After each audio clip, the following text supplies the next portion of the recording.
राजा जयसिंह अकेले दरबार में बैठे थे और वो कुछ सोच रहे थे। तभी उनका वजीर वहां आया।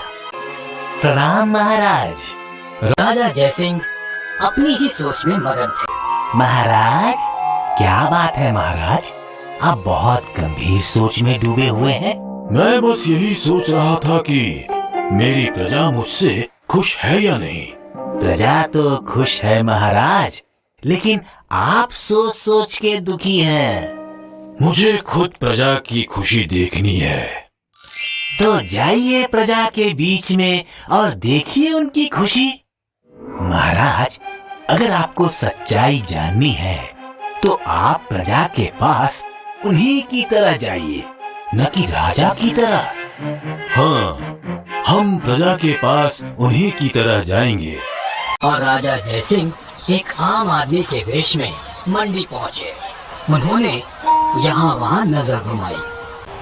वाह, बाजार तो धन धान्य से संपन्न लग रहा है। राजा जयसिंह मंडी की चहल पहल देखकर खुश थे। यहाँ तो सब ठीक है। हमें नगर वासियों की जिंदगी भी देखनी है। और राजा जयसिंह नगर की ओर चलने लगे। राजा जयसिंह ने देखा कि उनकी नगरी में चरवाहा गाना गुनगुनाते हुए भेड़ों को चरा रहा था। बहुत अच्छे, ये गरीब चरवाहा भी खुश है। वो आगे चले और उन्हें एक मधुर आवाज सुनाई दी।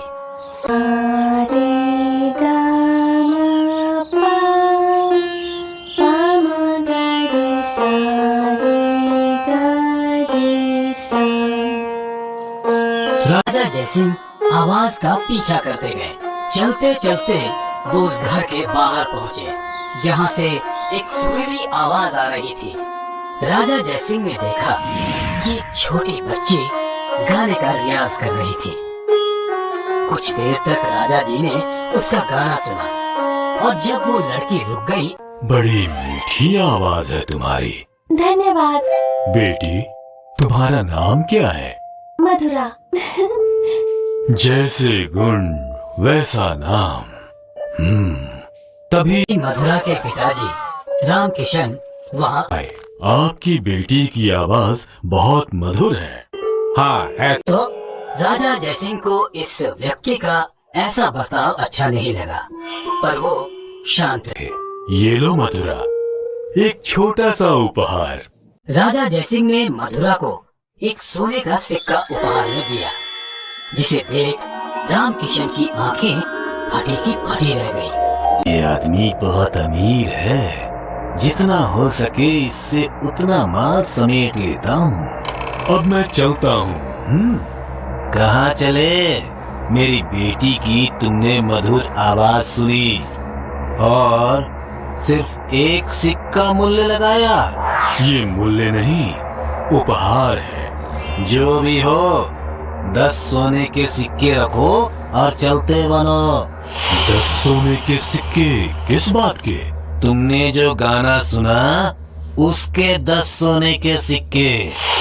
अच्छा। राजा जयसिंह को राम किशन की आंखों में लालच दिखा। मेरे पास तो अभी 10 सिक्के नहीं है।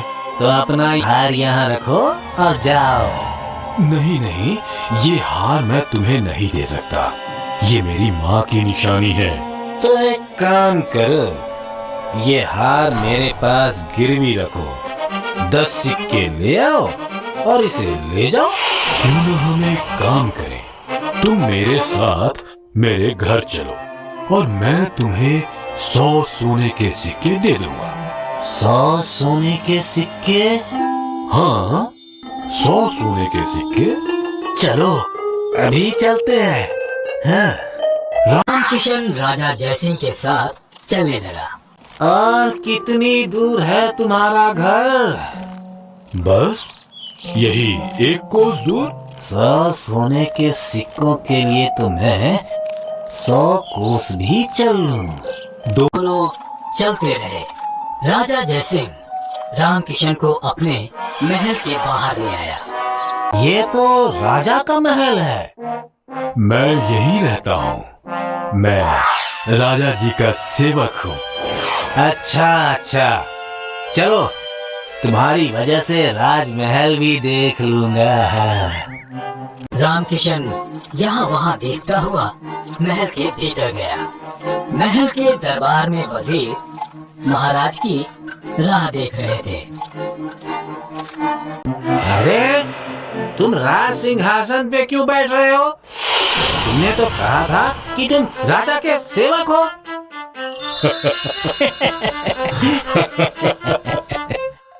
बेवकूफ, तुम अभी भी नहीं पहचान पाए कि ये खुद राजा जय सिंह हैं। लेकिन ये तो राजा जी प्रजा का हाल जानने के लिए आम आदमी के वेश में राज्य में घूम रहे थे। महाराज, अब इस मालव ने क्या किया जो आप इसे अपने साथ राजमहल ले आए?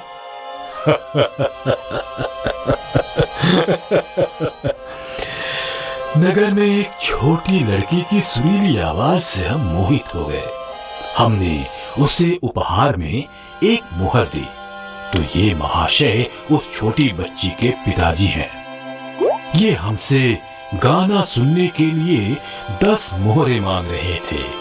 हमने कहा, हम तुम्हें 100 मोहरे देंगे, हमारे साथ चलो। इसे 100 कोड़ों की सजा दे। 100 कोड़े कम नहीं है इसके लिए। नहीं नहीं महाराज, मुझसे गलती हो गई। अब से मैं कभी किसी को नहीं ठगूंगा। महाराज, इसे कारागार में डाल दें। आजीवन कारागार कैसा रहेगा? या फिर इसे सेवक रख लें।